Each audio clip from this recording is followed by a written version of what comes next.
And I'm just so glad you held my feet to the fire and said, look, we got to start this. And of course, I was like, what are we going to talk about? There's not enough to talk about. And you're like, let's just start. Let's just get it going. And it has been extraordinarily successful. Hundreds and hundreds of thousands of listeners. And it's just created opportunities for us to have influence in places that we would never have an opportunity to go. And I hear from business leaders and organizational leaders everywhere I go. Our team never misses an episode. So Susie, on behalf of the Andy Stanley Leadership Podcast, thank you for coming up with the idea, and thank you for coming up with this idea, REVERB, where we, as we said last time, once a guest leaves the studio, we always talk about what they talked about.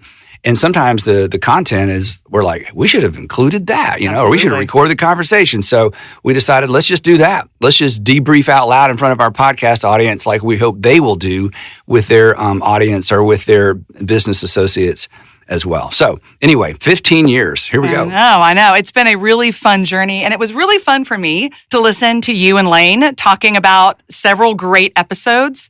And I'd like to start us off by digging deeper into the 2012 episode that you guys talked about, the 6 questions every leader should ask episode. Specifically, the question, where are we manufacturing energy? Yeah. I think that's a question that's probably a little painful to ask.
As you think about, do we say it out loud? Are we allowed to say it out loud? Unpack that a little bit more.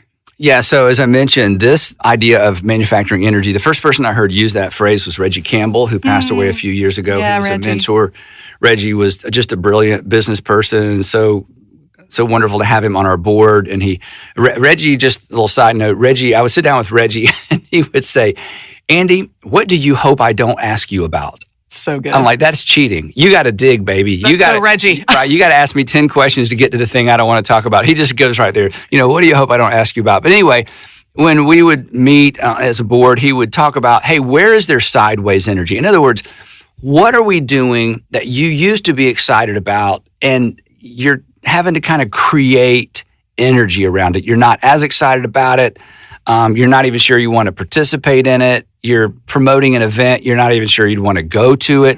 Is there anything that feels a little stale, a little old, either needs to be done away with or repackaged? Where are you manufacturing energy? And the reason this is an important question for leaders to ask, number one, if we're manufacturing energy, we're wasting money. If we're manufacturing energy, it's something that's dated. I mean, the shelf life has ended. It needs to be put away.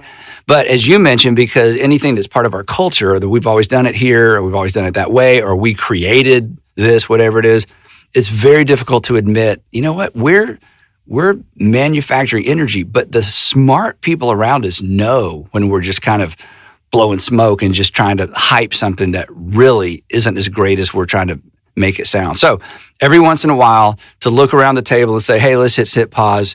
As we think about what you're doing, think about what we're doing. Is there anything where you or your team feel like, you know what, we're kind of having to manufacture energy around this because we don't have a lot of authentic energy around it? And I mean, once you actually are willing to ask that question, it unleashes so much opportunity, doesn't it?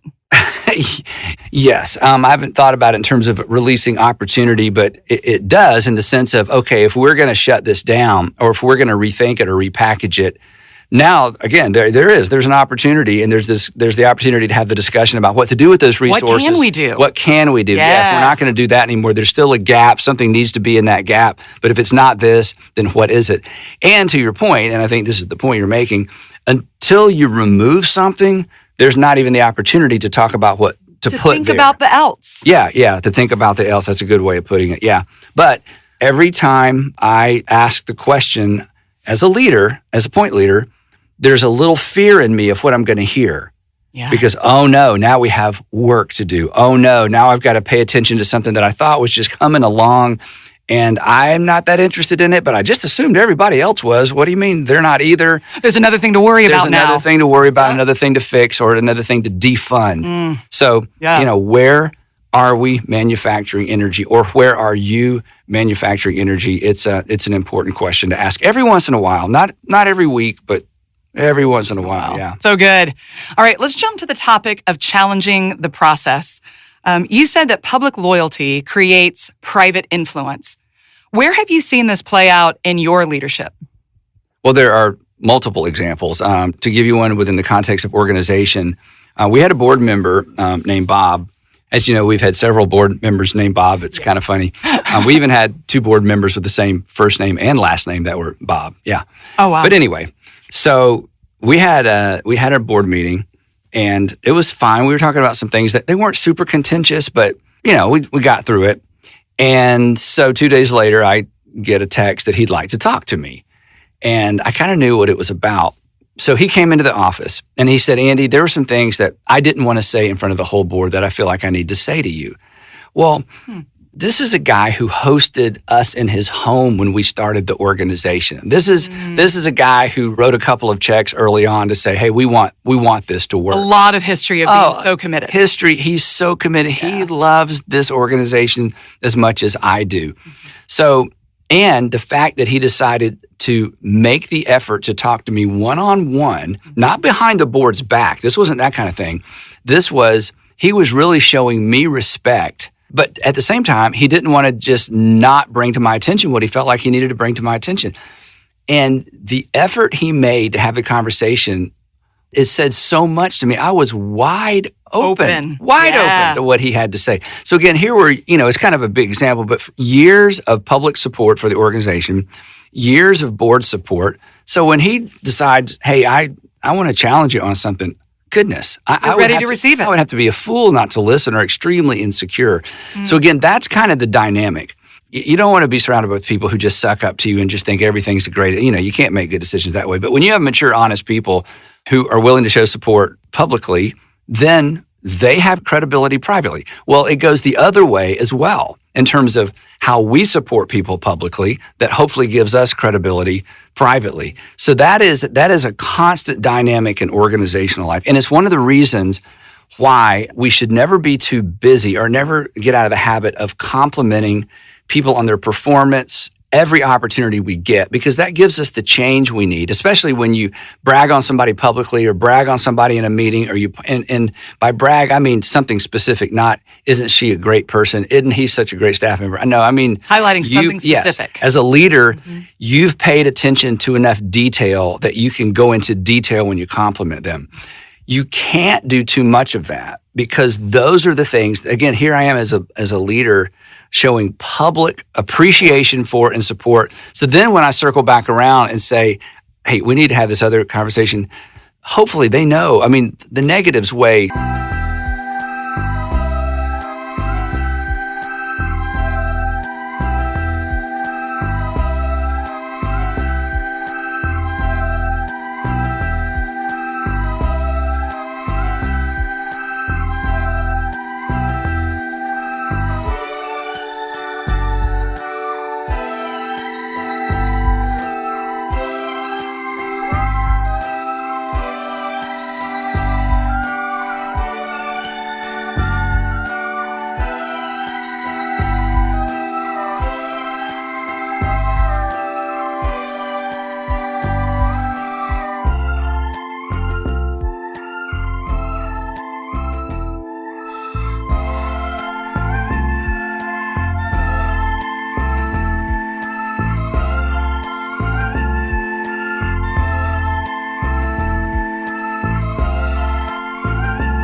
so much more than the positives. But they know that you're for them because of all those times you've complimented. Demonstrated. I don't have to say, now I really like you and I think you're doing a good job. Well, this is the first I've heard, right? So never miss an opportunity to brag on or to celebrate. It's really the word. We've talked about that before. To celebrate people's successes or people's, anytime they've added value to the organization, because that's public loyalty that gives me the opportunity to have, private influence. And again, it's different because I'm the boss, but this is just a relational dynamic. It's true in marriage. It's true with our kids. It's just a factor. Well, I will say after working with you for 18 years, you are very good at public support. And I have always appreciated that about you because I think you're right. If you need to tell me something, I know you're for me and it's coming from a place of genuine, hey, I want to bring this to your attention, not I want to crush you. And yeah, you're good, but, kind of thing. So you're very good at that. Well, thank you. All right. A final question for this Reverb episode. I want to wrap with your conversation with Arthur Brooks. I remember the first time you told me about From Strength to Strength, and then you proceeded in the next 3 or 4 one-on-ones that we had to tell me about a new insight you had gleaned from the book. And needless to say, I immediately bought the book, read it, and understood why you enjoyed that book and it was so meaningful for you. Yep. But tell me why you think it had so much impact on you. Well, I wished I'd read it earlier. At the same time, it hit me at a time when it was timely for me in terms of just thinking about my future and what I'm going to do. And I don't have any plans to do anything different. But the book basically made me think about the fact that I need to think about what I want to do different. Otherwise, as he talks about, I'm going to try to ride out my fluid intelligence longer than I should. And then, as he talks about in the book, you're still special and you still have a job and you're still all the things you used to be, but you begin to impede on your own happiness, your own contentment, and really your own success, or not but for all of us. So that was such a big deal.